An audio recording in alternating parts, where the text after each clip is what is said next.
बताऊंगी मैं आज आपको जोधा अकबर की सच्ची कहानी के विषय में। क्या ये कहानी सच्ची है या बस काल्पनिक आजमाया गया है। भारत में जोधा अकबर को लेकर बहुत सारे फिल्में बने, साथ ही टीवी इंडस्ट्री सीरियल पर भी ये छाया हुआ था। तो आज इस वीडियो में हम विस्तार से जानेंगे जोधा अकबर की कहानी, क्या ये असली है या नहीं, और इस कहानी के पीछे की वजह और इनका विवाह का। तो क्या आप भी जी टीवी पर प्रसारित होने वाली ये जोधा अकबर की सीरियल देखते थे और आपको ये पसंद था? अगर हाँ तो मेरे चैनल को सब्सक्राइब करके बेल आइकन ज़रूर दबा दीजिए। तो चलिए वीडियो स्टार्ट करते हैं। वैसे तो आम तौर पर हम सभी को यह मालूम है कि जोधा और अकबर का नाम मध्यकालीन इतिहास में लिया जाता है। माना जाता है कि जोधा एक हिंदू राजकुमारी थी और अकबर मुस्लिम शासक। लेकिन विवाह के बाद अकबर ने जोधाबाई को कभी हिंदू रीति रिवाजों से दूर नहीं रखा था। अकबर ने स्वयं अपनी पत्नी जोधा के लिए अपने महल में एक मंदिर बनवाया था जिसमें वे खुद पूजा किया करते थे।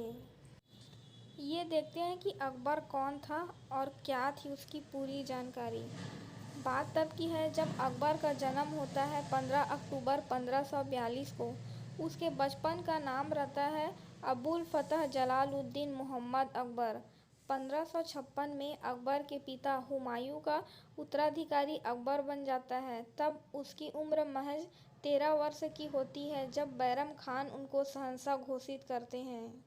चूँकि उस समय अकबर केवल एक किशोर था, इसलिए उसके बड़े होने तक बैरम खान ने उसकी जगह शासन किया। अकबर ने कई सारी उपलब्धियां प्राप्त की थी, इसीलिए उन्हें द ग्रेट कहा जाता था। अकबर डिस्लेक्सिक था, उसे पढ़ना लिखना नहीं आता था और न ही चाहता था।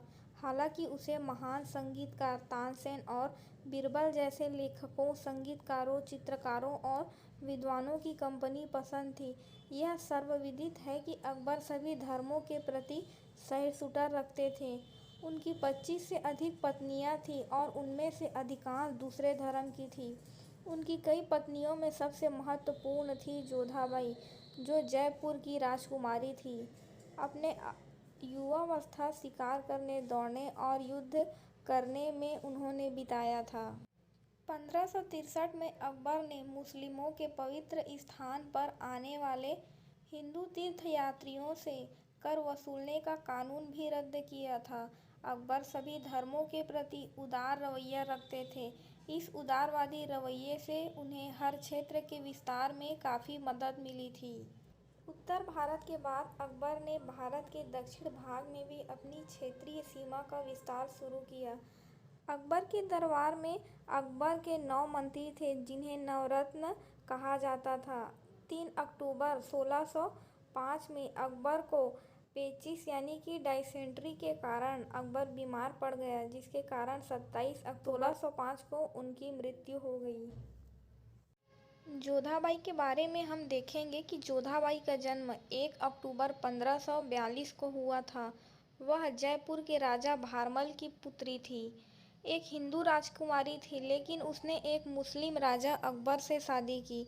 उन्हें आधुनिक भारतीय इतिहास लेखक में अकबर और मुगलों के धार्मिक मतभेद को सहन करने और बहुजातीय और बहुसंप्रदाय के विस्तार के भीतर उनकी समावेशी नीतियों के प्रति सहिष्णुता का एक आधुनिक उदाहरण माना जाता है।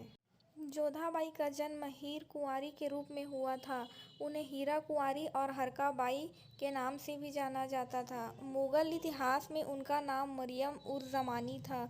यह उपाधि उनके पति द्वारा उनके बेटे जहांगीर को जन्म देने के बाद दी गई थी। 6 फरवरी 1562 को 20 वर्ष की उम्र में उनकी विवाह मुगल शासक अकबर के साथ हुई थी। हीर कुंवारी यानी कि जोधाबाई के साथ अकबर का विवाह एक राजनीतिक गठबंधन था जो उनके पिता के साथ हुआ था। चूंकि जोधाबाई हिंदू थी, इसलिए विवाह के बाद सम्राट अकबर ने हिंदू धर्म के लिए अधिक अनुकूल दृष्टिकोण देखा। उन्हें इस धर्म को सम्मान दिया गया और उन्होंने कभी जोधा को अपने धर्म से अलग करने की बात नहीं कही, क्योंकि ऐसा कहा जाता है कि शादी के पहले ही जोधा ने अकबर के सामने यह शर्त रखी थी कि वो शादी के बाद कभी भी अपने धर्म को नहीं छोड़ेगी। इस्लाम धर्म जोधा ने नहीं अपनाया। सम्राट अकबर की कई पत्नियां थीं, लेकिन वह सबसे अधिक प्रेम जोधाबाई से करते थे।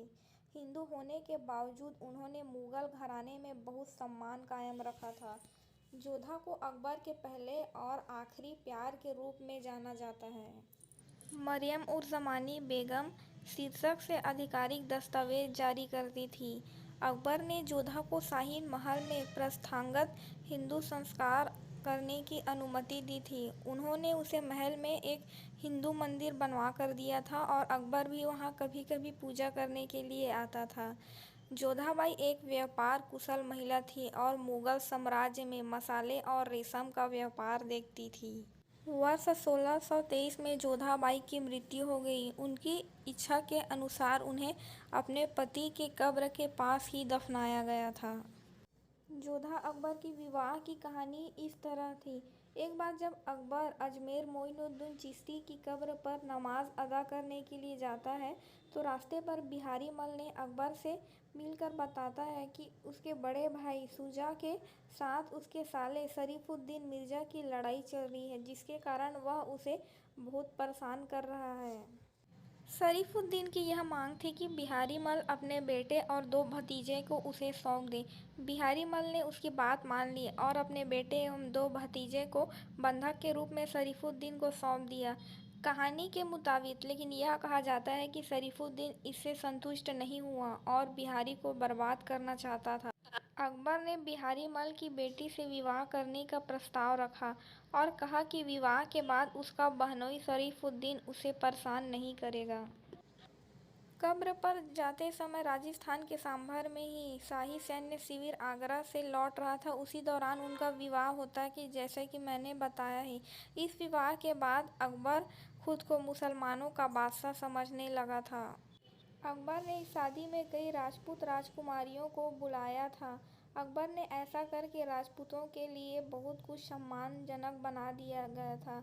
हालांकि यह उल्लेखनीय है कि अकबर की राजपूत पत्नियां ने मुगल दरबार में कोई राजनैतिक भूमिका नहीं निभाई थी। सन 1569 में जोधाबाई ने अपने बेटे सलीम को जन्म दिया।